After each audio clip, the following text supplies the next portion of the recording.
Estábamos en la presentación de lo que era el cálculo integral y la presentación tiene que ver con un problema concreto que es de cálculo de área de una región muy particular, que es región comprendida entre la gráfica de una función positiva, el intervalo AB donde va a ser Profe, el dominio. ¿y lo va a grabar? Sí, esto es repaso, por eso no estoy grabando. Ah, Esto ya lo vimos y está grabado en la anterior. Decía, lo que vamos a calcular, entonces, nuestra idea es calcular el área de una región, pero que se genera de una manera muy particular, dentro de un intervalo cerrado AB, con la gráfica de una función positiva, se va a generar esta región y, bueno, no siempre uno tiene una fórmula concreta de cálculo. Habíamos dicho, si la función, por ejemplo, llegara a ser positiva y lineal, sí tendría la posibilidad de encontrar una fórmula porque el dibujo sería un trapecio, o si a lo mejor trapecio, o si la función es constante, un rectángulo. También podría pasar, situación que me puedo llegar a imaginar ahora, es que sobre este intervalo la función, por ejemplo, sea de a tramos lineal. Entonces puede hacer esto, capaz que hace esto, capaz que hace esto. Y yo podría separar la región en diferentes partes e ir calculando el área de esas figuras de las cuales yo conozco una fórmula. Pero en general eso no pasa. Entonces dijimos, ¿cómo hacemos para calcular el área de una región de esta manera? La propuesta es buscar algún camino que me dé una aproximación del cálculo que busco y que ese camino lo vaya mejorando paso a paso. Y el camino tiene que ver con usar área de rectángulos. Alguien pregunta si ya arranca. Bueno, ¿qué hicimos? Propusimos lo siguiente. Dividíamos el intervalo, en este caso, para este ejemplo concreto, en n partes iguales y tomábamos lo que se llaman las sumas superiores, es decir, en cada subintervalo elegimos el valor de la altura del rectángulo, el valor más grande que la función asume en ese intervalo. Lo interesante del ejercicio, que lo hace realmente un poco más simple, sobre todo para cuando es un ejercicio introductorio, es que como la función es decreciente, el valor más grande la función lo asume en el extremo izquierdo. Va a ser siempre así. Nada, lo hace más fácil, no tengo que andar pensando a dónde se está dando el valor máximo de la función en el intervalo, es mucho más simple. Bueno, hacemos la suma de las áreas de los rectángulos, tenemos un número y la propuesta ahora es sobre la misma división del intervalo en dos partes iguales en este caso. Ahora sobre cada subintervalo tomar el valor más chico que la función asume. De esa manera se genera lo que nosotros llamamos sumas inferiores. Básicamente, ¿por qué las otras eran sumas superiores? Porque los rectángulos quedaban de tal manera que la región quedaba comprendida dentro de la unión de los rectángulos, y esto porque seguro es una suma inferior, porque ustedes verán acá los rectángulos que se generan, bueno, caso particular acá no tendría un rectángulo, pero bueno, los rectángulos que se generan quedan dentro de la región, entonces eso hace que la suma de las áreas de esos rectángulos seguro sea menor al valor del área buscada, y entonces teníamos una estimación, digamos, no sé cuánto vale el área, pero entre ese rango de valores está. Entonces dijimos, bueno, vamos a mejorarlo, lo hicimos al principio con 4 subintervalos, y realmente vimos que la cota superior, que antes era 0,875, había disminuido a 0,70 y pico. Y por otro lado, la cota inferior había mejorado también. Inicialmente era 0,375 y después aumentó a 0,53 y pico.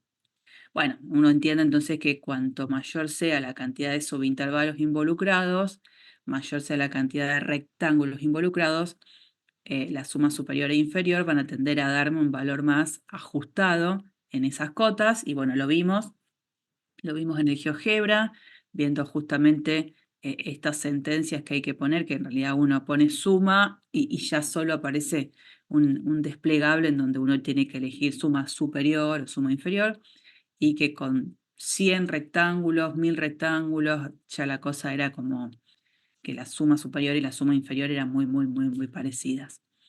Bueno, hasta la regla del punto medio también. Y llegamos a un momento en el que necesitábamos repasar el símbolo sumatoria, que ustedes ya lo venían viendo de cálculo 1 cuando daban polinomios de Taylor. Y les decía, estas tres fórmulas que ahora las vamos a recordar también en el próximo PDF, son fórmulas demostradas a partir de un método de demostración que se llama inducción matemática. No tienen por qué saberlo, es algo que sí se daba antes en álgebra y geometría, antes del último cambio de plan. Después con el cambio de plan hubo cosas que se sacaron y particularmente se sacó esto que es el método de inducción matemática para demostrar propiedades que dependen de los números naturales. Y no está mal haberlo sacado, digamos, no es que sea necesario que ustedes lo sepan. Lo que sí necesito es que sin que sepamos hoy cómo es que se hace la demostración, que sepamos, digamos, el resultado. Entonces la sumatoria de los perdón, de los n, primeros números naturales, se puede compactar en esta notación, porque ese es el resultado. Lo mismo pasa con la suma de los cuadrados de los primeros n números naturales y con los cubos de los primeros n números naturales. ¿Qué se hizo? Se trató de, sobre el mismo ejemplo, buscar el valor límite de las sumas inferiores. Nosotros hasta acá lo que hacíamos era dividir el intervalo en dos partes, en cuatro partes. Bueno, ahora la idea era dividirlo en n partes iguales y generar una suma, donde la suma uno la podía escribir a partir de una notación compacta con el símbolo sumatoria, y esta parte es la que yo les decía, puntitos suspensivos. Hay un montón de cuentas que algunos pasos yo ya se los había como aclarado para llegar a la conclusión de que cualquiera sea el número n que marque la cantidad de subintervalos en los que va a quedar dividido mi intervalo de trabajo, que era el 0,1, tengo una fórmula cerrada en cuanto a cuánto me va a dar la suma inferior. Entonces le decía, si yo divido mi intervalo 0,1 en 1000 partes iguales y hago toda esta sumatoria, directamente yo ya sé que el resultado va a ser 4 por 1000 cuadrado, menos 3 por 1000, menos 1 sobre 6 por 1000 al cuadrado, ¿no? Bueno, ahora la idea era ver a qué tienden estas sumas cuando la cantidad de esos subintervalos es cada vez más grande. Entonces pensamos en calcular de esta expresión el límite cuando n tiende a infinito, y cuando n tiende a infinito nos da 2/3, que era el número que básicamente veníamos viendo que nos daba en el GeoGebra esa suma cuando aumentábamos cada vez más los números de los rectángulos, que viene de haber aumentado cada vez más la cantidad de subintervalos. Bueno, después la propuesta es ver que las sumas superiores también van a tender a 2/3 y vamos a poder concluir que el área es 2/3. Bueno, y acá es donde aparece la cosa que nos tenemos que centrar, la presentación de las sumas de Riemann. Todo ese camino constructivo que sirvió para ese caso concreto me va a servir para hacerlo en un caso general. Si yo ahora tengo una función definida sobre el intervalo, donde ahora no necesariamente la función tiene que ser positiva, donde no necesariamente lo que voy a buscar ahora es el área de algo, nada. Si la f es una función solo definida, se puede pensar en un proceso mucho más general. Se puede pensar en dividir el intervalo de trabajo, nuestro intervalo AB, en n partes, sí, no necesariamente iguales. Y esas n partes, ¿de dónde surgen? De dar lo que nosotros llamamos una partición. Una partición es un conjunto de números dentro de mi intervalo de trabajo, donde siempre hay un orden de presentación. Este subíndice básicamente lo que indica es que hay un orden. X0 es más chico que X1, X1 es menor que X2, y así hasta llegar a que el último que obtengo es Xn, y entendiendo que el primer elemento en esa partición siempre coincide con el extremo izquierdo, el extremo derecho eh, con el Xn. Eso genera que nuestro intervalo quede dividido en n partes, no necesariamente es de la misma longitud, y dijimos, bueno, entonces tenemos que llamar de alguna manera a la longitud de cada uno de esos intervalos. Entonces el primer intervalo va a tener longitud delta x1, el segundo subintervalo va a tener longitud delta x2, el tercero delta x3, y así sucesivamente, lo que hace que entonces podemos escribir esto de manera más general, acá, ¿no? ¿Y qué hacemos ahora? Sobre cada subintervalo, elegimos lo que se llama un punto muestra o un punto representante para generar ahora esta sumatoria. sumatoria con k de 1 a n de la función evaluada en el xk estrella, que sería ese punto representante que, insisto, puede ser el extremo izquierdo del intervalo, el extremo derecho o puede ser cualquier otro.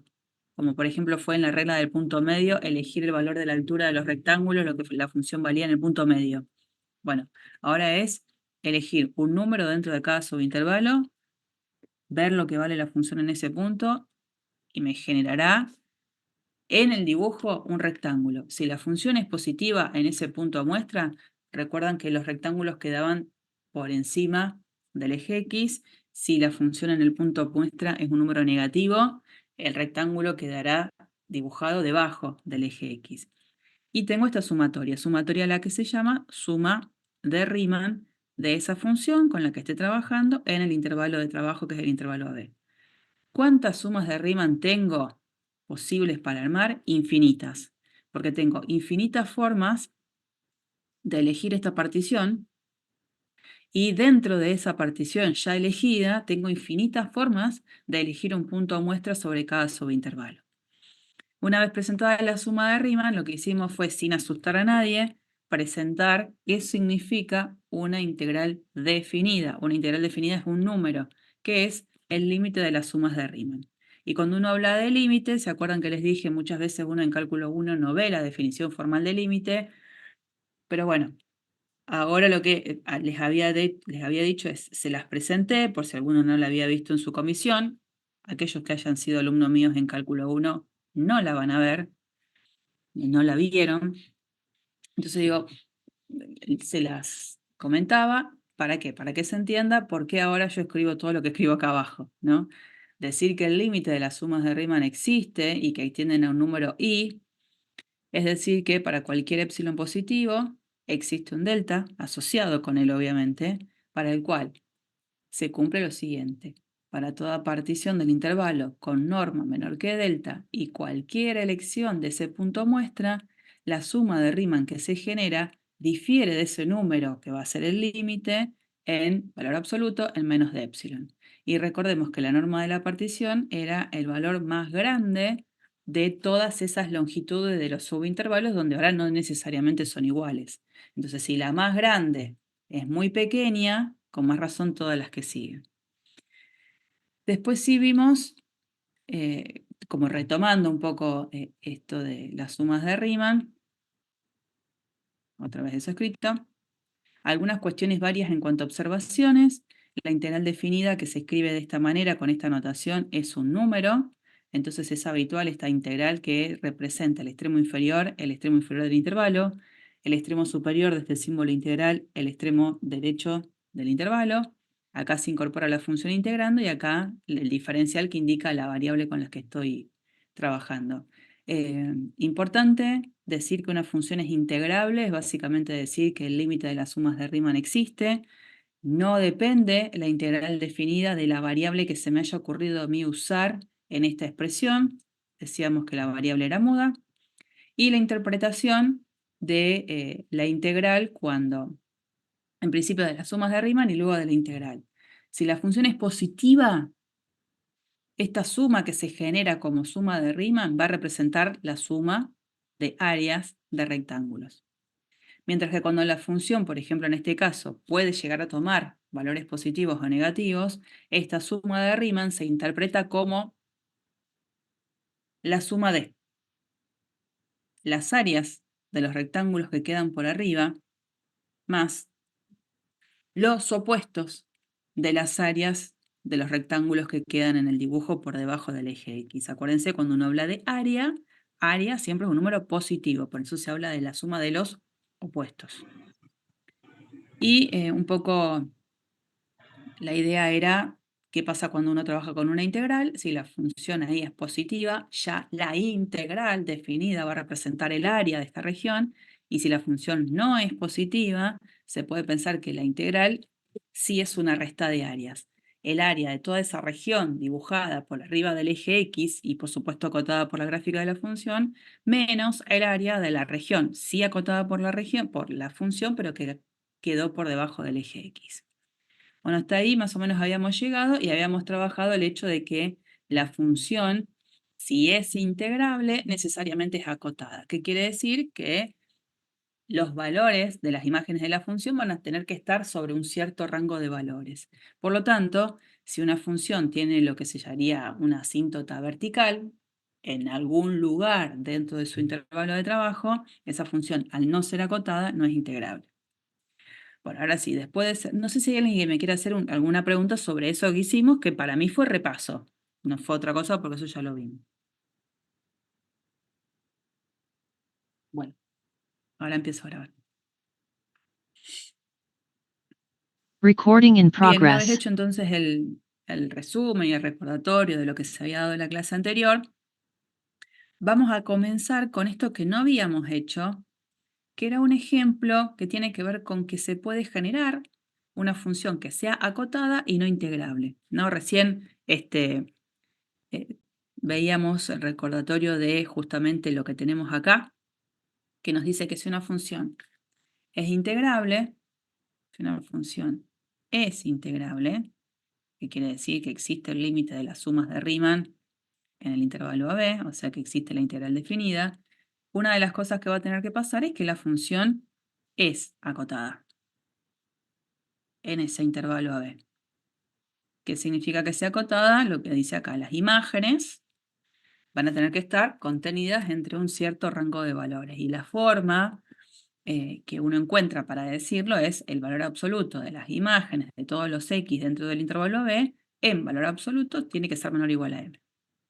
El valor absoluto de las imágenes menor o igual a M. Como por ejemplo uno podría decir que la función seno es acotada porque el valor absoluto del seno de X siempre es menor o igual a 1. Lo mismo con el coseno, ¿no? Bueno, lo que este ejercicio me va a marcar es que la vuelta no necesariamente es cierta. Si la función es acotada, no implica que la función sea integrable. Y este ejemplo es lindo porque sirve muchas veces para justificar algún que otro verdadero o falso dentro de algún enunciado de algún ejercicio, por ahí de parcial. ¿Qué dice el ejemplo?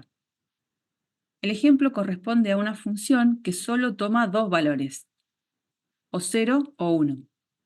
Tomo el valor 1 cuando x es racional y tomo el valor 0 cuando x es irracional.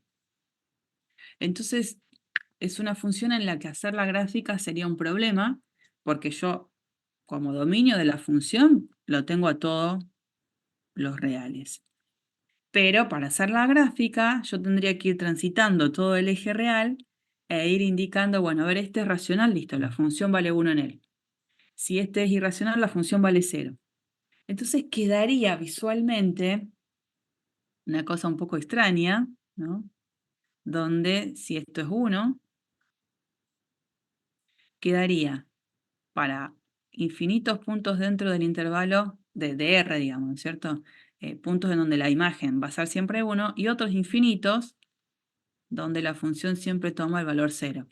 Obviamente estos puntitos tienen que ser tal que no puede estar uno arriba del otro, ¿no? Yo lo hice todo así medio a lo loco. Así que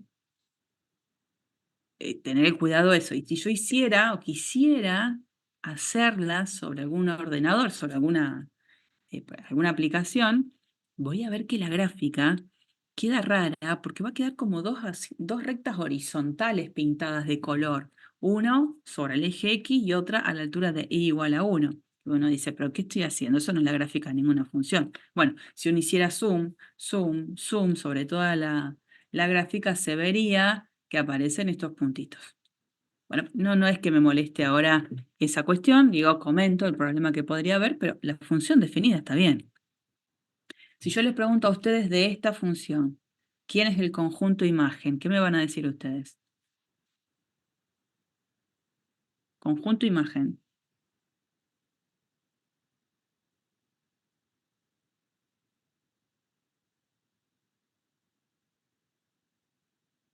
¿Ya están dejando que yo grabe? Para que... 0, 1. Ah.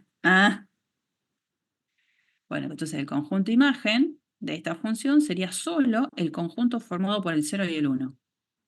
Fíjense si no es acotado. Tienen solo dos imágenes. Bueno, La idea es ahora trabajar en un intervalo cerrado concreto. ¿Cuál es la propuesta? Bueno, trabajemos sobre el intervalo cerrado 0,1 y calculemos sumas superiores y sumas inferiores de esa función y veamos qué pasa. Yo voy a tomar un recorte. No hace falta. 1 si es racional. Ahí. La función es 1 si x es racional y 0 si x es irracional. Vamos a generar las sumas superiores. Entonces, si yo tengo que generar sumas superiores, digo, bueno, genero una suma de Riemann lo más genérica posible. Entonces diría, bueno, CAP igual a x0, x1, x2 y así, xn, una partición de lo que sería el intervalo 0,1, que es el intervalo en el cual el ejercicio me pide que preste atención. Que no lo haga sobre cualquier intervalo. La función está definida sobre R, pero sobre el intervalo 0,1 dice que preste atención. Entonces la idea es que yo voy a tener 0, 1, el x sub 0 siempre coincide con el extremo izquierdo del intervalo. Por acá andará x1, a lo mejor por acá anda x2, a lo mejor por acá x3, x4, x5. Y así sigo ubicando estos puntos hasta que el 1, que es el extremo derecho del intervalo, coincide con xn. Esta partición no necesariamente divide al intervalo en n partes iguales. Entonces, recuerdan que acá esta longitud es delta x1, la longitud que tengo acá, esta es delta x2 y así sucesivamente.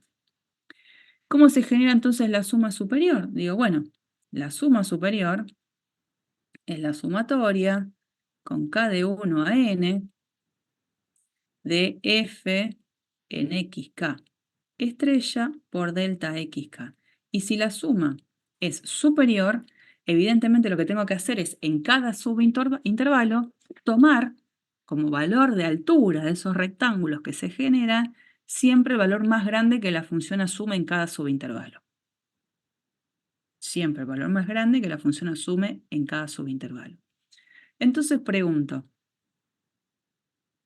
en este primer subintervalo, en delta x1, ¿cuál es el valor más grande que la función asume en ese intervalo?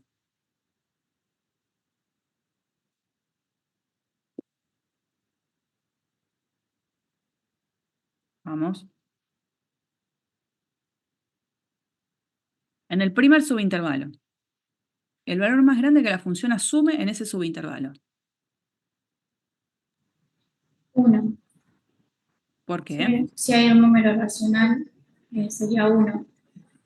¿Y puede no haber un número racional?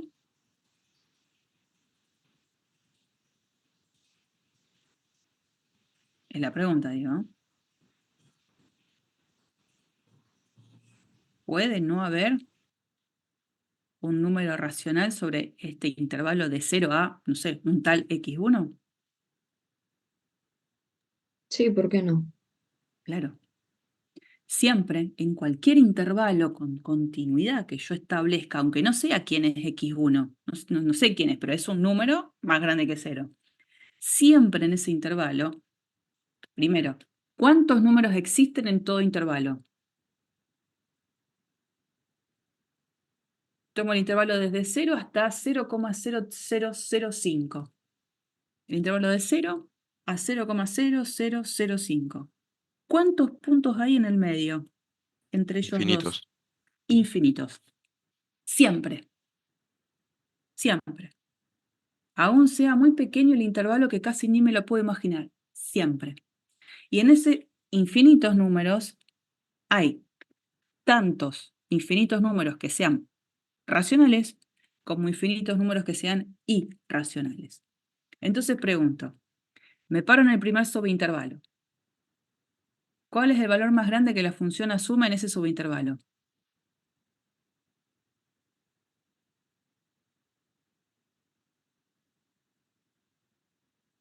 ¿Cuál es el valor más grande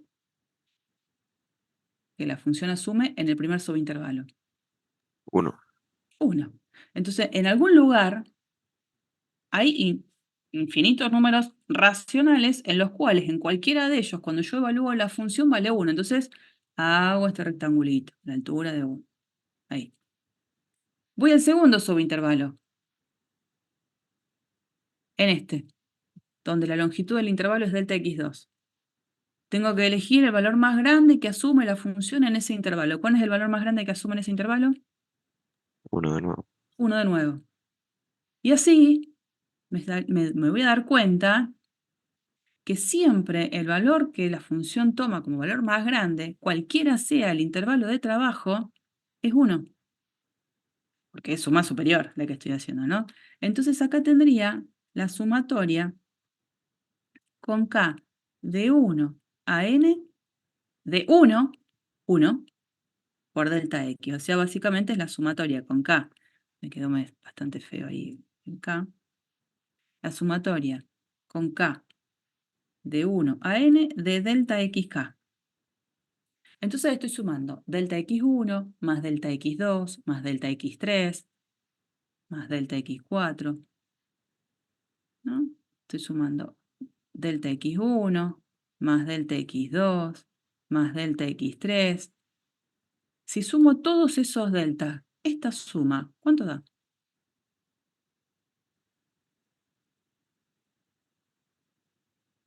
En este caso,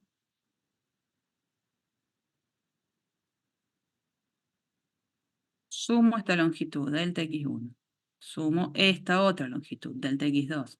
Sumo esta otra longitud, delta x3. Sumo esta otra longitud, delta x4. Y así sigo. Cuando sume hasta delta xn, la suma de esos deltas, ¿cuánto me va a dar? 1. 1. Porque estoy como uniendo todos estos segmentitos donde en la unión de todos esos segmentos tengo el segmento de 0 a 1. O sea, esto da 1. Por lo tanto, las sumas superiores, todas, todas, dan 1. O sea, las sumas superiores convergen a 1 cuando la norma de la partición tiende a 0. Porque esto la verdad es que me doy cuenta que cualquiera sea la partición con la que yo comience, esta conclusión es la misma siempre. Entonces todas las sumas superiores convergen a 1. Bueno, ahora la idea es hacer lo mismo para las sumas inferiores.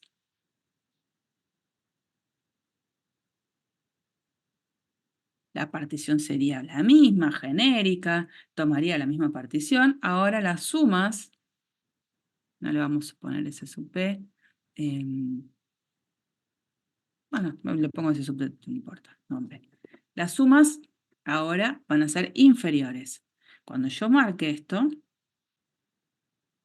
con K de 1 a N, de F, en XK estrella, que es el representante, por delta XK. La idea cuál es, en cada subintervalo, como es una suma inferior, tomar el valor más chico que la función asume en cada uno de estos subintervalos. Entonces vuelvo a hacer lo mismo. Me paro sobre el primer intervalo, el que va desde x0 hasta x1. ¿Cuál es el valor más chico que la función asume en ese intervalo?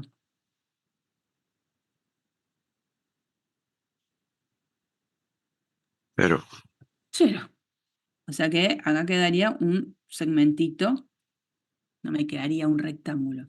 Voy al segundo subintervalo, el que va desde x1 a x2. ¿Cuál es el valor más chico que la función asume en ese subintervalito? 0. 0 otra vez. Y me voy a dar cuenta que cualquiera sea el subintervalo en el que me pare, como existen infinitos números racionales e infinitos números irracionales, el hecho de que haya infinitos números irracionales hace que la función en todos ellos de 0, que es el valor más chico. Por lo tanto, ahora esta cuenta va a ser siempre 0.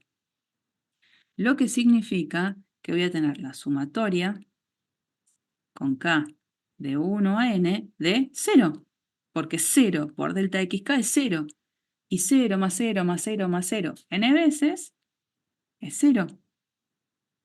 Entonces la conclusión es que las sumas inferiores,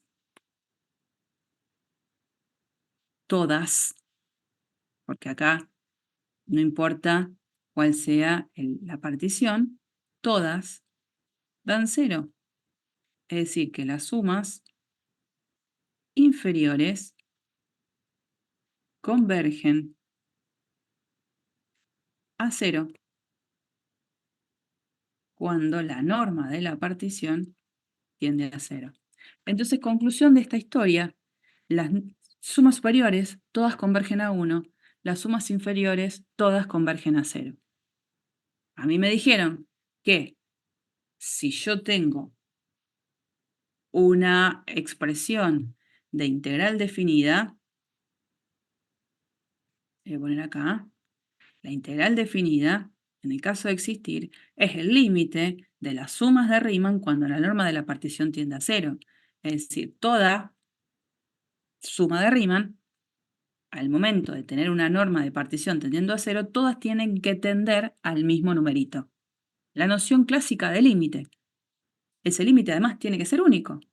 Y acá estoy diciendo que mi conclusión para este ejercicio básicamente depende de si estoy armando o no sumas superiores o sumas inferiores. Si acá digo que las sumas superiores convergen a 1 y las sumas inferiores tienden a 0, el límite no existe. Porque yo debería decir que en caso de que exista la integral definida de esta función sobre el intervalo 0,1, las sumas de Riemann, cualesquiera sea, deberían tender a un mismo número cuando la norma de la partición tiende a 0. Y esto no sucede acá. Por lo tanto, conclusión, no existe el límite cuando la norma de la partición tiende a 0 de las sumas de Riemann en general. ¿Eso qué quiere decir? Por lo tanto, f no es integrable en el intervalo 0,1. Ahora, la pregunta es, ¿esto fue porque el intervalo fue el 0,1? Si yo tomaba otro intervalo, no sé, el 2, 5, ¿ahí sí hubiese funcionado la cosa y la función era integrable? No. La verdad es que no, porque por más que yo cambie el intervalo de trabajo, el problema de que cada vez que tomo una partición y genero una suma superior y una suma inferior, las sumas superiores e inferiores van a converger a números diferentes. Entonces esta función es una función recontra acotada, pero que no es integrable. Bueno, este ejercicio siempre ténganlo en cuenta porque puede ser motivo de justificación en algún ejercicio, por ejemplo, de verdadero o falso. Ténganlo siempre en cuenta. Bien, una vez visto eso, uno de los resultados importantes que no es que vamos a demostrar, solo lo vamos a usar, es el hecho de que si yo tengo una función continua sobre un intervalo cerrado, o si a lo mejor, como dice acá, tiene un número finito de discontinuidades de salto, y acá habría que agregarle al steward, de salto finito, la función es integrable. Y no tengo más nada que andar aclarando, sé que la integral definida va a existir. Entonces, si la función es sobre mi intervalo de trabajo continuo, o si tiene en el intervalo de trabajo, pongamos que acá, acá y acá, tiene saltos, pero esos saltos son finitos, Entonces puede pasar esto. Sí. Hasta puede no estar definida en ese punto.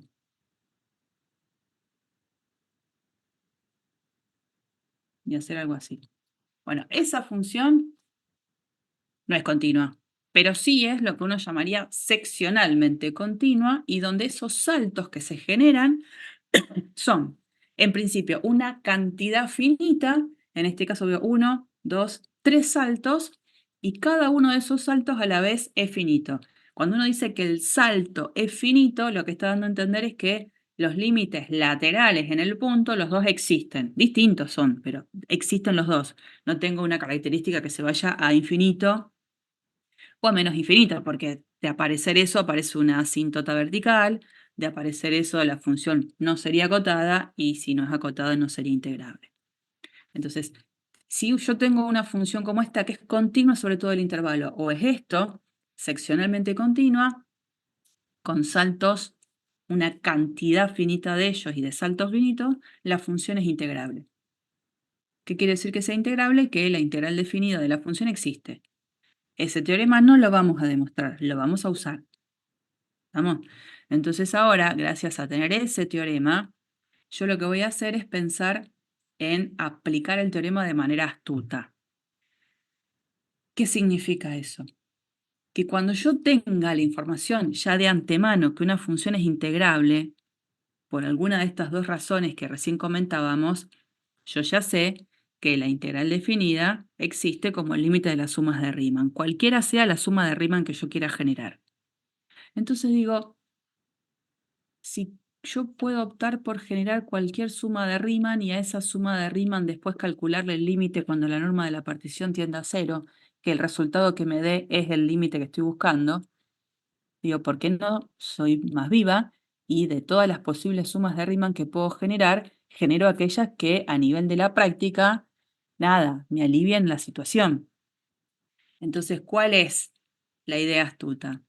Si mi intervalo es el intervalo AB, voy a generar lo que sería una partición regular. ¿Qué significa? Voy a considerar particionar mi intervalo en n partes iguales, porque es más fácil de identificar la longitud de cada subintervalo. Entonces, de esa manera, siempre todos estos intervalos, en vez de llamar la longitud del primer subintervalo delta x1, a la longitud del segundo intervalo delta x2, porque podrían llegar a ser distintos, no, son todos iguales. Y todos tienen una longitud que voy a llamar delta x. ¿Y cómo calcularíamos esa longitud? Ya lo habíamos como mencionado en la clase anterior. Voy a tomar la longitud del intervalo y la divido por n, que es la cantidad de subintervalos que quiero que queden generados. Entonces, yo ya sé que delta x va a ser igual a b menos a sobre n. Y, propuesta, como el punto representante puede ser cualquiera, a propósito, elegimos como punto representante siempre el extremo derecho del intervalo, para que sea más fácil después hacer toda esta cuenta, ¿no? En el primer subintervalo, este elemento, ¿quién sería? A más delta x. Este intervalo... Esperen que le pongo otro color porque así no se entiende. Esto sería así. A siempre coincide con x0. El siguiente, que sería el x1, va a ser A más delta x. Este de acá, que sería el x2, ¿quién sería? El anterior más delta x. El anterior más delta x, o sea, voy a sumar delta x dos veces. A más dos veces delta x. Este que está acá sería x3, que sería el anterior más delta x. Si el anterior era este y le sumo delta x, entonces me queda a más 3 veces delta x. Entonces me estoy dando cuenta que cada vez que me pare en un intervalo késimo, el extremo derecho es a más sk por delta x. ¿No? El xy estrella que se nombra acá es a más y delta x. Y acá ustedes verán que dice el límite cuando n tiende a infinito en vez de decir límite cuando la norma de la partición tiende a 0. Entonces, ¿qué pasó acá? Bueno, como la partición es regular, es decir, todos los subintervalos tienen la misma longitud, pedir que la norma de la partición tienda a 0 es exactamente lo mismo a pedir que la cantidad de subintervalos involucrados sea cada vez más grande, ¿no? Porque si esto, que es la norma de la partición, porque todos los subintervalos miden lo mismo, si esto pido que tienda a 0, básicamente se genera que esto tienda a 0 si es este quien tiende a ser muy grande, si es este quien tiende a infinito. Entonces, bueno, vamos a recapitular un poco. Si yo ya sé de antemano que la función es integrable y quiero ver quién es la integral definida, soy astuta. Elijo una manera más tranquila, más llevadera de hacer el límite de las sumas de Riemann. ¿Haciendo qué? Usando una partición regular y tomando como punto muestra siempre el extremo derecho de cada subintervalo. Porque total, como yo ya sé que es integrable, cualquiera sea la suma de Riemann que genere, el límite de la suma de Riemann cuando la norma de la partición tiende a 0 tiene que ser siempre el mismo numerito. ¿Mm? Esa es un poco la idea de hacer las cosas un poco más rápidas y sencillas. A pesar de todo, no es que sea súper sencillo. Las cuentitas no van a quedar súper amigables siempre. Entonces, recordando esto, que ya lo habíamos visto en el PDF anterior, acá les hago las cuentitas de ese ejercicio que habíamos usado como para hacer la introducción. En nuestro ejercicio teníamos la función que era la función 1 menos x cuadrado dentro del intervalo 0, 1. Función recontra continua. O sea que en este contexto yo sé que la función es integrable. Por lo tanto, usaría el recurso de recién. Usaría el hecho de que la integral definida de esa función la voy a poder calcular a partir de este límite. Ya no es que estoy pensando en hacer sumas superiores, sumas inferiores, estoy pensando en este artilugio. Sé que la función es continua, por lo tanto es integrable en el intervalo cerrado. Para calcular la integral definida, que sé que representa el área de la región porque la función es positiva, la voy a poder calcular sin problemas haciendo este proceso. ¿Qué estoy haciendo acá? Mi intervalo 0, 1 lo vamos a dividir en n partes iguales. Entonces el delta x, bueno, como lo dice acá, es 1 menos 0 sobre n, o sea, 1 sobre n. Y el extremo derecho en cada subintervalo, hace un ratito decíamos, el xk estrella va a ser el extremo de comienzo del intervalo, 0 más k veces delta x. Como delta x es 1 sobre n, es donde queda esta expresión del punto representante punto muestra. 0 más k por 1 sobre n, o sea, k sobre n. Cuando yo tengo claro eso, ahora debería llevarlo acá. F en xk estrella sería f en k sobre n. Y delta x, que sería 1 sobre n. Eso lo vemos ahora en la próxima diapositiva. Acá vamos a hacer todas las cuentas. Esas cuentas que yo les había dicho puntitos suspensivos en la clase anterior, las vamos a hacer acá. La función, no pierdo de vista quién era. La función, voy a ponerla ahí en negrita. La función era 1 menos x al cuadrado, ¿no? Bueno, la función en xk estrella es esta expresión donde al x lo reemplazo por k sobre n. Y habíamos dicho, si en una sumatoria hay un término que del índice de la sumatoria no depende y está multiplicando siempre a todos los elementos participantes en la sumatoria, ese numerito puede salir a multiplicar adelante. Bueno, este 1 sobre n pasa a multiplicar acá adelante. ¿Cómo sigue esto?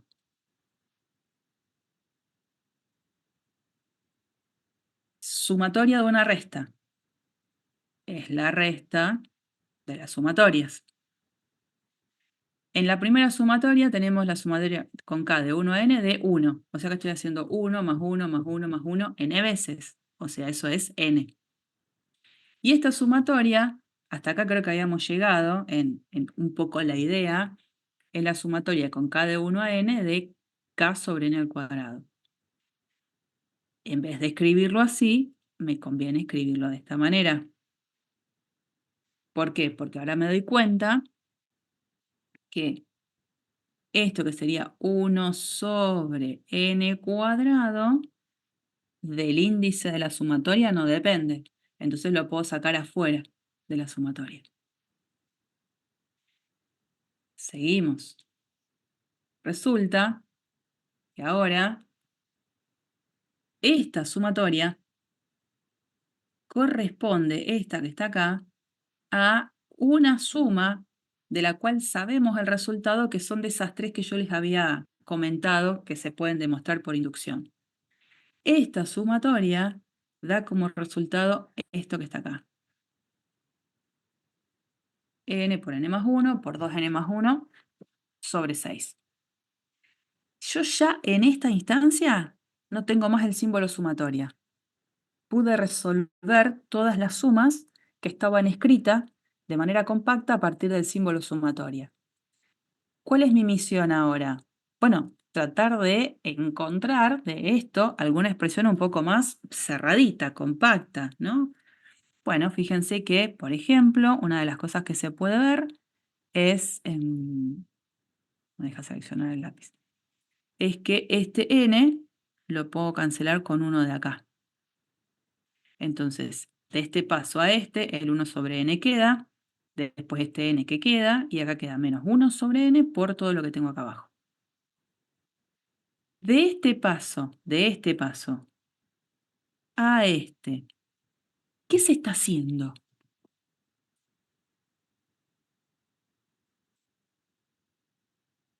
¿Qué se hizo ahí?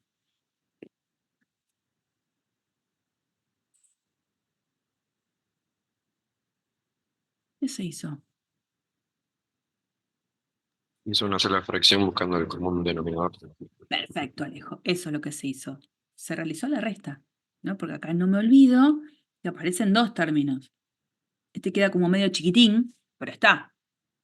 Se hace la resta y para eso se saca un común denominador, 6n. Bueno, 6n dividido 1, 6n por n, 6n cuadrado. Menos, bueno, como 6n es justo lo que aparece en este denominador, en la resta va a quedar toda esta expresión. Y acá arriba, nada, distribuyo en esta multiplicación junto los n cuadrado con los n cuadrado, los n con los n, y quedó esto. Que era esa expresión que nosotros ya teníamos, aunque no sabíamos cómo paso a paso era que se había generado.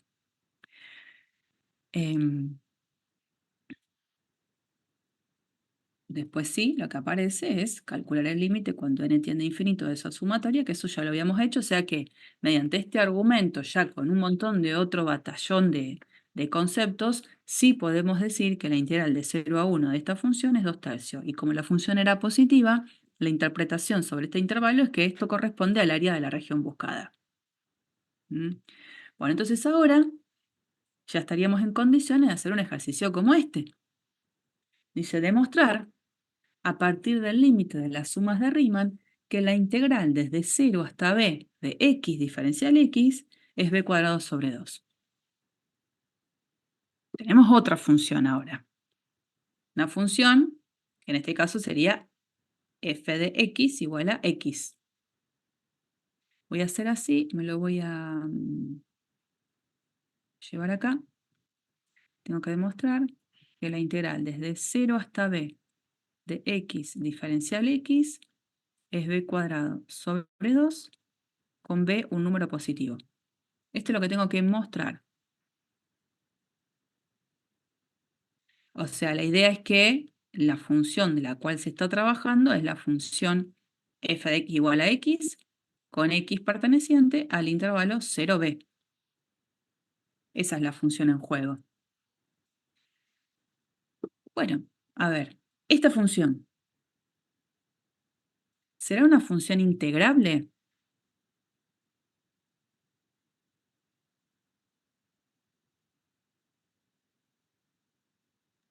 Sí, ¿Y por qué lo podría decir?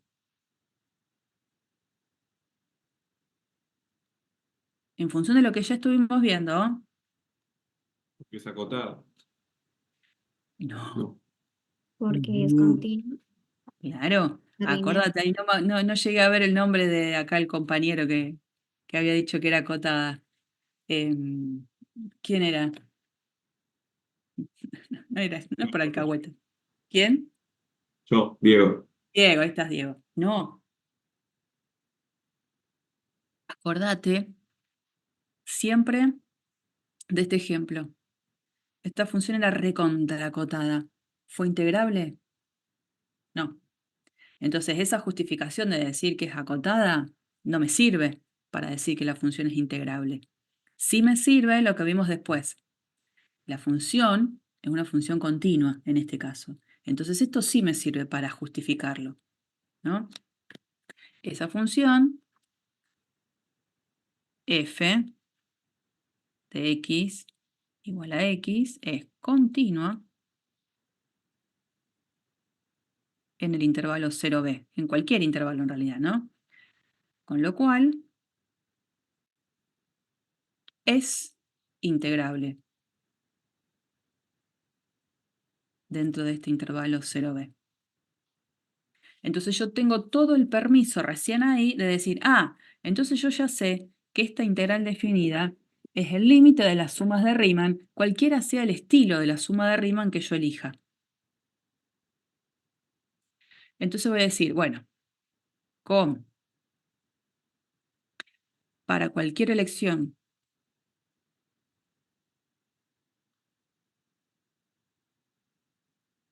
de la partición P y cualquier elección de lo que sería el puntito representante, el puntito muestra, xk estrella, el límite de la suma de Riemann existe, consideremos entonces, dos puntos. P como partición, esto que nosotros llamamos x0, x1, x2 y así, xn, la partición de ese intervalo que va desde 0 hasta B, una partición regular. Todos los intervalos miden lo mismo. Delta x, la longitud, digamos, de cada uno de estos subintervalos. ¿Cómo la voy a calcular entonces? ¿Cómo sería la cuenta?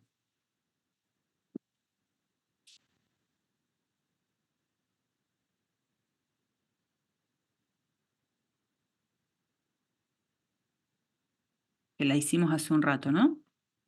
¿Dónde estaba acá? B menos Acá. 0 sobre n. Eso quería. Sería B, extremo derecho, menos 0, extremo izquierdo, sobre n, o sea, B sobre n.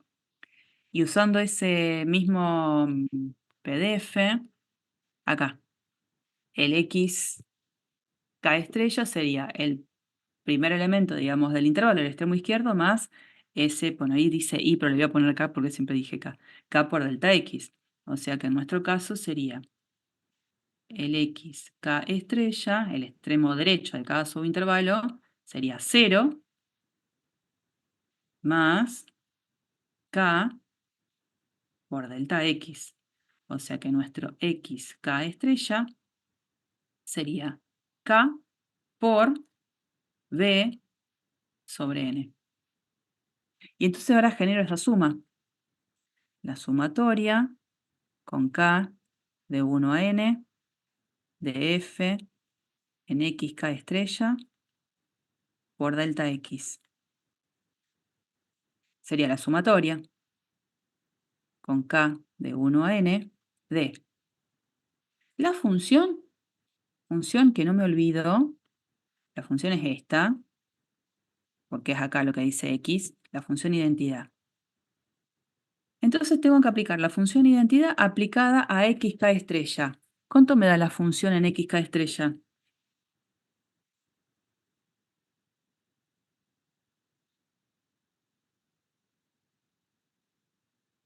X, K estrella. Exacto. Porque es la función identidad. ¿Y quién es XK estrella? Lo que está acá. K por B sobre N. Esto que acabo de poner, esto es esto. Y ahora lo tengo que multiplicar por delta X. ¿Y delta X quién es? Lo tengo acá, B sobre N. Ya que bien. Entonces esto es la sumatoria con K de 1 a N de K por B al cuadrado sobre N al cuadrado. Lo que quiero es como se hizo en algunos de estos ejercicios que estábamos viendo en este. Yo generaba la sumatoria, paso, paso, paso, paso, paso, paso, paso, y quería llegar a algo donde ya la sumatoria no estaba más porque la podía resolver. Pero para resolverla, capaz que en algún momento necesite encontrar algún resultado relacionado con alguna sumatoria que se pudo haber demostrado por inducción. Entonces yo pregunto, en este caso, tengo sumatoria con K de 1 a N de K por B cuadrado sobre N cuadrado. ¿Puedo hacer algo ahí, alguna operación algebraica que me pueda ayudar?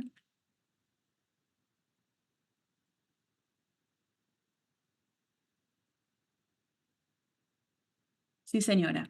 ¿Por qué podría sacar esto? ¿Esto? Exacto. Esa es la idea. Como eso no depende de K, yo puedo decir B cuadrado sobre N cuadrado afuera, sumatoria con K de 1 a N de K. Y esta sería justamente una de esas sumatorias que andaba por acá en el recordatorio. Esta. Sumatoria de los primeros n números naturales es n por n más 1 sobre 2. No importa si pongo i. Yo tengo k, k. Bueno, podría haber sido el nombre que quería, ese subíndice. Es n por n más 1 sobre 2. Entonces esto es este numerito que viene acá por esta sumatoria es n por n más 1 sobre 2. Entonces, como yo ya tengo ahora esa forma cerrada de la sumatoria, sin necesidad de escribir el símbolo sumatoria porque la estoy realmente calculando, lo que viene ahora es la siguiente conclusión. Cuando yo quiera plantear la integral desde 0 hasta b de x diferencial x, sé que va a ser el límite, cuando n tiende a infinito, de esta sumatoria, la que escribí arriba. Sumatoria de la cual ahora conozco esta versión. Esto es el límite, cuando n tiende a infinito, de b cuadrado. Fíjense que acá yo podría ya sacarme de encima este n con uno de acá, ¿no? Límite de b cuadrado por n más 1 sobre 2 y este n que sobrevivió. ¿Cómo hago para calcular ese límite?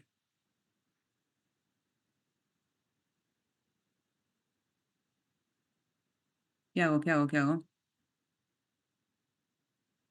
No quiero el hospital.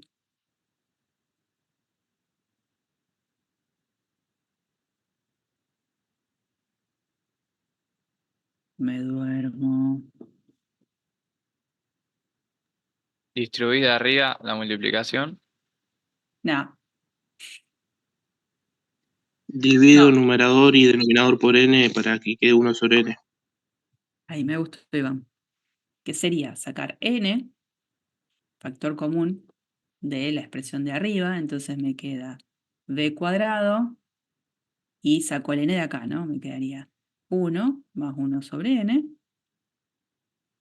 sobre, básicamente 2n, ahí no tengo nada que sacar.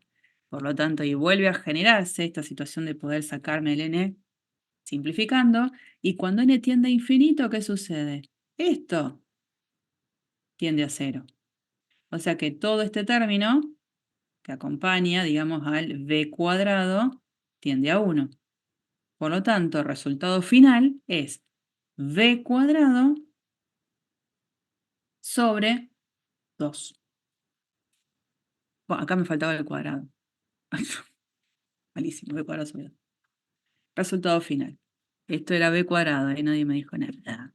Nadie me dijo nada. Bueno, llegamos justamente a demostrar lo que en el ejercicio se pedía. ¿Dónde andaba el ejercicio? Acá.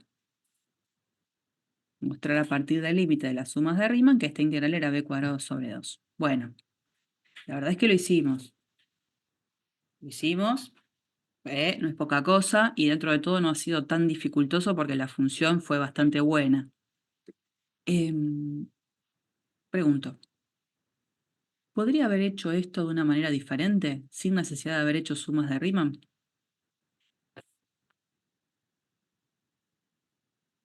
Porque la función es la función identidad. Y estoy trabajando sobre un intervalo donde el b es más grande que 0.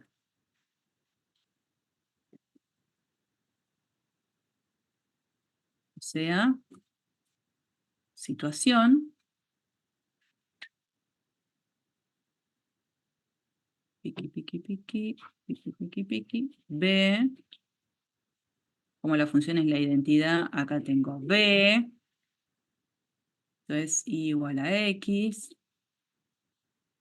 Esta integral desde 0 hasta b, ¿qué representaría en la geometría del problema?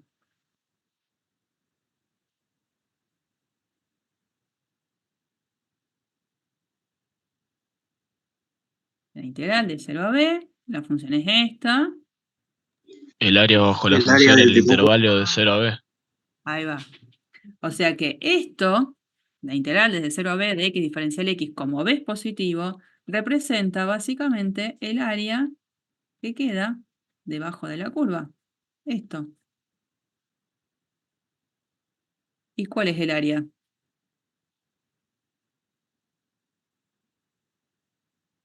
Base, b, por altura, que es b sobre 2. O sea, b cuadrado sobre 2. Me evitaba hacer semejante lío con sumas de Riemann. El ejercicio era concreto, decía había que hacerlo con límite de sumas de Riemann, o sea que yo lo hice como correspondía. Pero la verdad es que ante una situación como esta, que la función amerita ver una región de la cual conozco una fórmula de cálculo de área, lo hubiese hecho así. Pero bueno, a pesar de que uno dice, ¿por qué no lo hicimos así al principio? Lo importante es que todo coincide. Digamos que la parte conceptual coincide en los dos casos. Y no les voy a negar, cuando tengan la posibilidad de calcular una integral definida usando áreas de regiones, porque sé la fórmula, y yo lo haría así también. Ahora, ¿cuántos ejercicios pueden encontrar que se puedan resolver de esta manera? 2. El resto ninguno va a ser así, ¿no? Pero hay algunos que por ahí amerita que se vea esa interpretación geométrica porque vale la pena. Pero lo cierto es que la mayoría no van a poder hacerlo, digamos, porque las regiones van a ser tan raras que no van a tener una fórmula conocida. Bien. La propuesta, esto sí ya les queda como ejercicio a ustedes, esto sí no lo van a ver en ninguno de los PDF porque no lo incorporé en ninguno, es de la misma manera que se hizo esto, llegar a estas conclusiones, porque son conclusiones que después vamos a usar. La integral ahora, ¿cuál es la diferencia? La integral desde A hasta B. El A no necesariamente tiene que ser el 0, puede ser un número más chico ahí que B, pero otro. Y mostrar que cuando uno hace tal cual el mismo camino que hice yo, donde el extremo inferior del intervalo de trabajo ahora no es 0, es A, se va a poder encontrar esta fórmula. Y algo parecido para la función x cuadrado. Esta función, si tomo f de x igual a x al cuadrado, en cualquier intervalo cerrado la función es recontraintegrable. ¿Por qué? Por ser continua de nuevo, una función polinómica. Así que esto sí, ejercicio. ¿no? Perdón. Es ejercicio no es para ahora, digamos, porque sí que ustedes están estudiando otra cosa, pero sí para después del parcial. Parece rabioso, pero no es rabioso.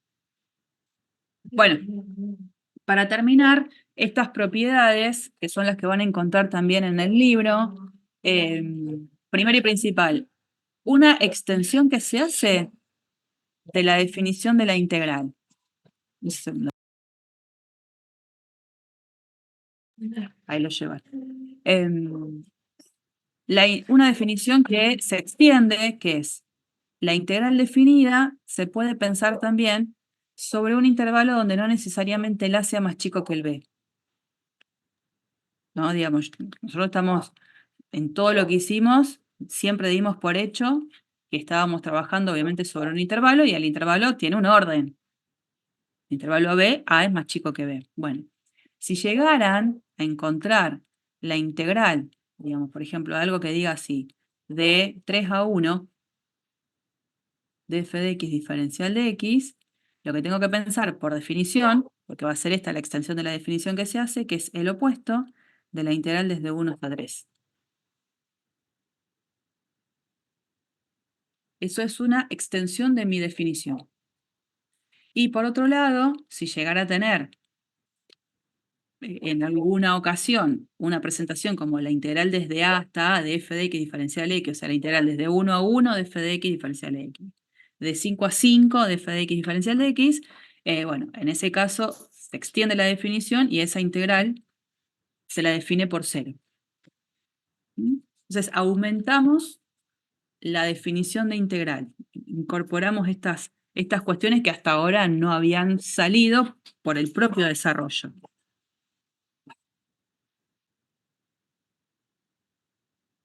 Una vez visto eso, dentro de lo que ahí les puse en el libro, en qué página aparece, yo se las compacté a todas las propiedades. Hay propiedades de la integral relacionada con igualdades y otras relacionadas con desigualdades. Son estilos diferentes. Las propiedades no las vamos a andar demostrando de manera tan exhaustiva, sí comentar alguna cuestión, pero no vamos a molestar demasiado con una demostración demasiado formal, ¿no? Fíjense que algunas hasta serían bastante coherentes. Si yo tengo la integral desde a hasta b de la función constante, imagínense una situación, tengo a, tengo b,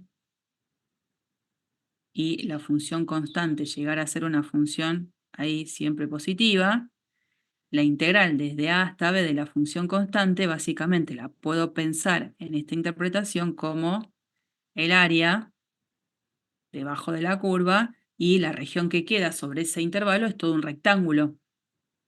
Y el área de la base, ¿quién es?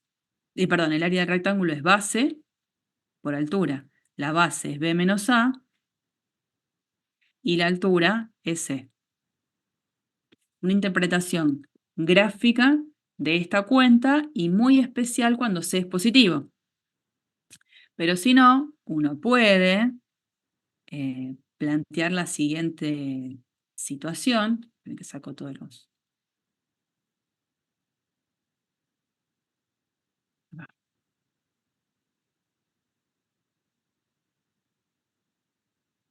Yo quisiera demostrar la integral desde a hasta b de c diferencial x, como hicimos recién en esta situación, diría, bueno, a ver, esto lo voy a plantear como el límite, cuando n tiende a infinito, de las sumas de Riemann, con k de 1 a n, de f en xk estrella por delta x, delta x, ¿no? Donde habíamos interpretado que si este es mi intervalo, delta x va a tener una longitud que es b menos a sobre n, y los x, k estrella, iban a ser siempre los extremos derechos del intervalo. Entonces era a más k por delta x. ¿Quién es la función en juego? La función en juego es la función la función constante, ¿no? F de x igual a c. Entonces, cuando lo interpreto a todo eso en este límite, me queda el límite cuando n tiende a infinito de sumatoria con k de 1 a n de f en xk estrella. Bueno, la función es constante, o sea que independientemente del quién sea el xk estrella, la función en ese xk estrella va a ser c. Entonces voy a poner c por, y acá me queda b menos a sobre n, o sea, b menos a sobre n. Quedó esto muy particular. ¿A dónde está el índice k dando vueltas por acá? En ningún lado. Entonces, como no depende de k, esto es una constante. Entonces yo sé que esto es el límite cuando n tiende a infinito de esto, que es c por b menos a sobre n, sumado a sí mismo n veces. Entonces el resultado de esta sumatoria es ese numerito multiplicado por n. Simplifico, simplifico y me queda el límite de una constante. Entonces el límite de la constante es c por b menos a. Y acá, en esta escritura, por supuesto, la cosa ya está bien demostrada y es independiente de si el c era positivo, si el c es 0 o si el c es negativo, ¿no? Estaba buena, de todas maneras, la interpretación cuando podía, de cuando c era positivo, pero lo que acabamos de hacer sería la demostración de la propiedad de manera general. Bueno, algo similar se puede demostrar con estas otras. La integral definida de una suma de funciones es la suma de las integrales definidas. Si tengo una constante que multiplica la función dentro de lo que sería la función integrando, la constante puede salir afuera. Si tengo la integral definida de una resta, es la resta de las integrales definidas. Y esta, propiedad 5, esta no va a ser una propiedad que se les pida que demuestren, porque realmente no es que sea fácil, pero fíjense un poco la idea gráfica que puede ser valedera. Si yo tengo una integral de una función sobre un intervalo cerrado a b, supongamos que tengo un numerito c y tengo acá la función, a propósito la hago positiva y todo, o sea, muy particular lo que estoy haciendo, la integral desde a hasta b sería, como la función es positiva, el área de toda esta región. Y ahora miremos de manera separada la suma de estas dos integrales. Acá dice, esta, la integral desde a hasta c de f de x. Como la función es la misma, y voy desde a hasta c, básicamente lo que estoy haciendo es calcular el área de esta región. Y esta otra parte, la integral desde c hasta b de f de x, como la función es la misma, la integral desde c hasta b, básicamente es calcular el área de esta otra región. Y obviamente la suma de estas áreas va a coincidir con el área total. Bueno, esto es solo una observación para que entiendan qué es lo que está diciendo la fórmula, la propiedad, pero lo cierto, y eso es la parte importante y un poco loca, es que si la función la conozco y sé que es integrable más allá del intervalo en el que estoy trabajando, este numerito c podría estar afuera.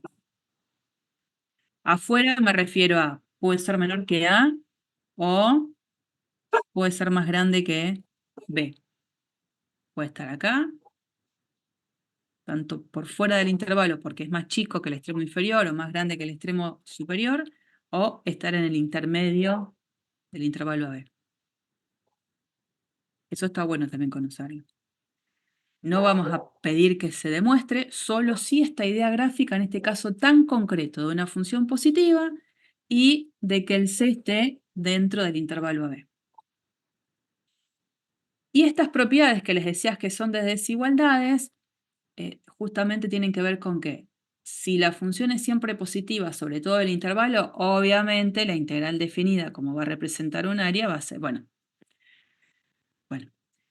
sí, la integral va a ser positiva. Si tengo una función que queda siempre por arriba de otra, las integrales van a respetar de alguna manera la misma desigualdad, cosa que también sin que esto sea una demostración, es solo una visualización de que eso tiene sentido pensando en esta situación. Supongamos que yo tengo una función que viene por acá, que es f, que es la función por acá, y tengo otra función que la llamo g, y la tengo por acá. Esta es g. En el caso de esa situación en que las dos son positivas, fíjense que obviamente la integral desde a hasta b de la función f, que sería en nuestro dibujo el área de toda esta región, va a ser un número que va a ser más grande a el número resultado de la integral desde a hasta b de la función g. ¿Por qué? Porque sería el área de esta región. Y esta región está contenida en la otra. Entonces, naturalmente, esos dos numeritos cumplen con esa desigualdad. Y, digamos, como para darle un fin a todas estas propiedades, aparece esta otra, que si f es una función que se encuentra entre estas dos cotas, la integral definida se va a encontrar entre estos dos numeritos. Esto no es que sea difícil de probar, sí se puede probar tranquilamente, solo que se me ocurre de nuevo hacer esta interpretación gráfica con números que son positivos. Yo tengo la f acá. Tengo a, acá tengo b y x, ¿no? Y tengo una constante m chiquitita y tengo otra que es m mayúscula. Acá. M mayúscula, ¿no? La función, las imágenes de esta función, para cualquier x que esté dentro de mi intervalo de trabajo, la imagen va a ser un número que se encuentra entre m chiquitita y m mayúscula. Bueno, ¿qué es lo que dice? Fíjense en esta interpretación geométrica. La integral desde a hasta b de f de x, como la función es positiva, va a representar el área de toda esta región. Este m chiquitita por b menos a. M chiquitita por b menos a. En este dibujo, ¿qué representaría?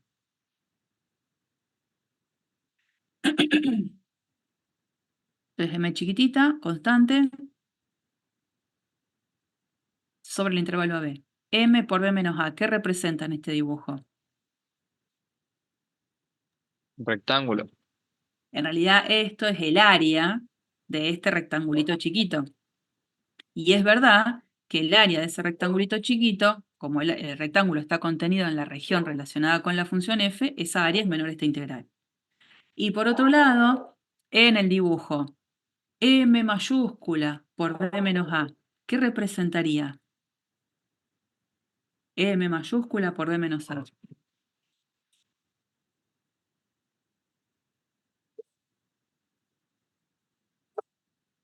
M mayúscula por b menos a.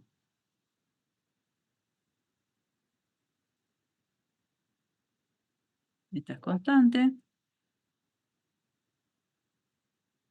Bueno, el área de todo este rectángulo gigante, que obviamente, como esta integral representa el área de la región dada por la función f, esa región, como está contenida en el gran rectángulo rojo, naturalmente entonces tiene sentido que esta integral definida sea un número, sea más chico que el área de este rectángulo que quedó por ahí arriba. Digamos, esto que hice no demuestra nada, pero al menos visualiza que eso que se está diciendo realmente tiene sentido en algo, en una situación bastante simple. Bueno, todas estas propiedades, quédense tranquilos, no van a ser propiedades que se vayan a pedir en cuanto a su demostración, sí que las sepan.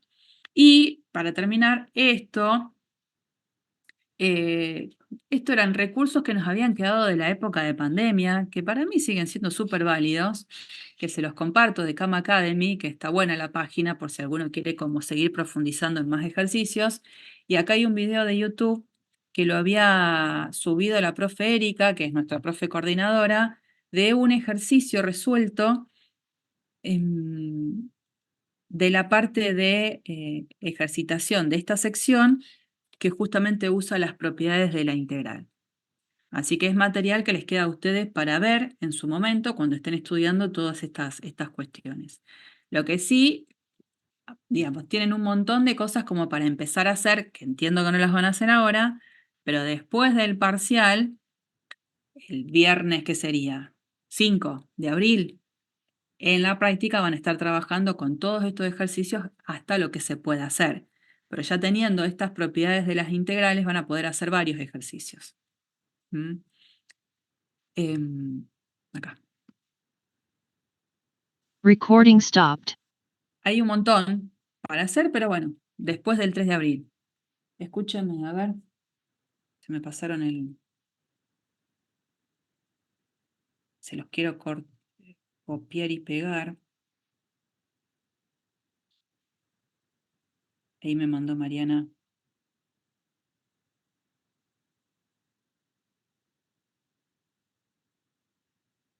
¿Qué hora es?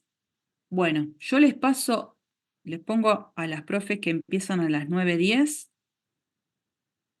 Así se toman ahí mínimo un recreíto. Y les paso por acá el enlace. No sé si van a grabar las profes. Pregunten.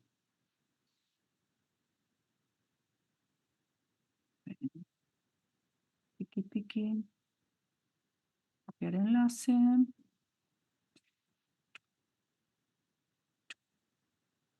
Chat.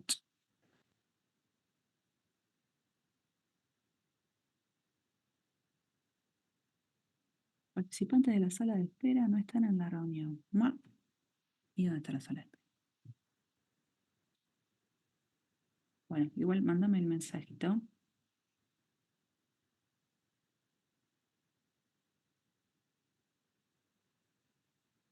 Todos en la reunión pueden verlo. Ese es el enlace 9:10, o sea, dentro de 10 minutos. Si alguien necesita hablar conmigo por algo, me quedo un ratito, o si me quiere hacer alguna pregunta sobre todo esto que estuvimos haciendo, no hay problema. Pero ya ténganlo ahí presente para conectarse a las 9:10 a ese Zoom. ¿Alguna pregunta? Ah, alguien lo mandó al... Está bien, buenísimo. Al Telegram.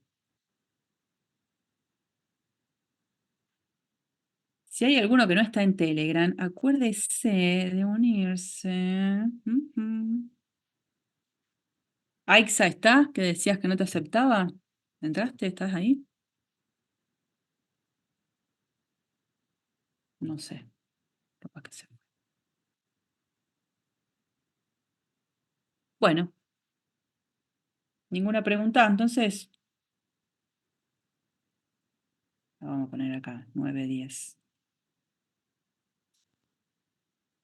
¿Listo?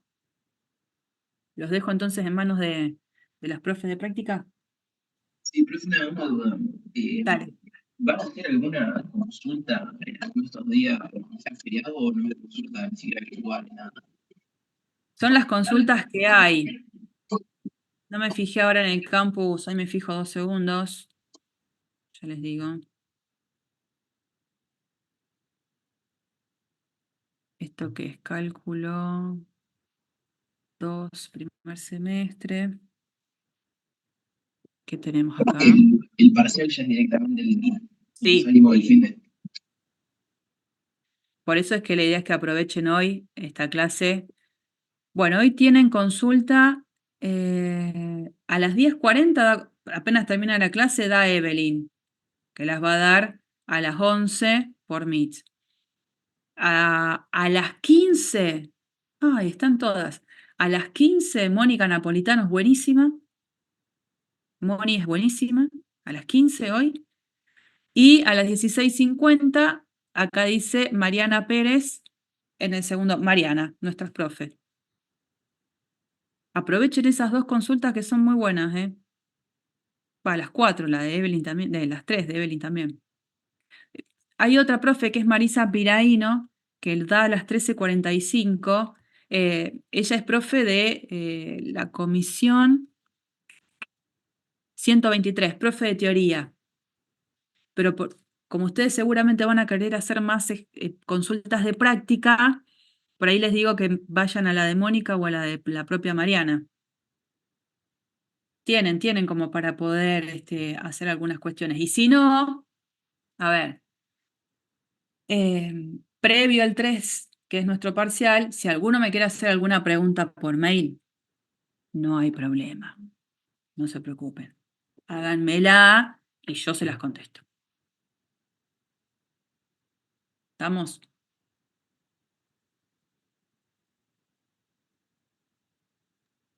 ¿Sí? Bueno, genial. Bueno, vayan a la práctica entonces. Nos vemos.